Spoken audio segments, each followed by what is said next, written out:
Sa amin pong pinakamamahal na tagapamahalang pangkalahatan, ang kapatid na Eduardo V. Manalo, mula po sa aming mga ministro at mga manggagawa at mga kapatid sa Distrito Eklesyastiko ng Calamba City, Laguna, ay nagpupuri at nagpapasalamat sa ating Panginoon Diyos sa pagsapit ng ika-16 na taon na mapagmalasakit, pagmamahal at makapangyarihan na pamamahala po ninyo sa Iglesia ni Cristo.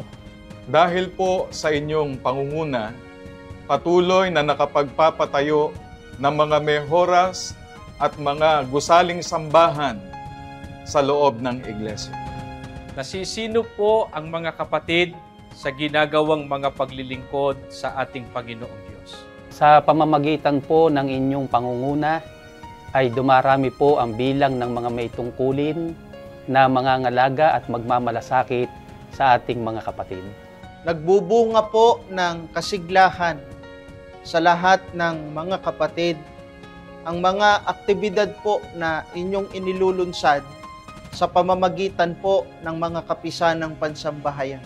Patuloy din pong dumarami ang mga taong nagpapasya na umanib sa Iglesia ni Cristo upang maglingkod sa tunay na Diyos. Binabantayan ang mga kapatid sa kanilang paglilingkod at pagsamba sa Panginoong Diyos. Sa pamamagitan po ng inyong walang humpay na pagtuturo, ay patuloy pong nagagabayan ang lahat ng mga kapatid upang makarating po sa kasagdalan.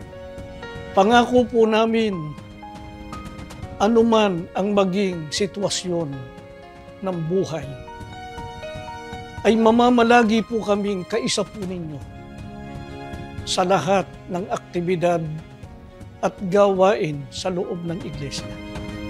At pangako rin po namin, mamamalagi po kaming masigla sa paglilingkod sa Diyos upang magtamo po kami ng kaligtasan.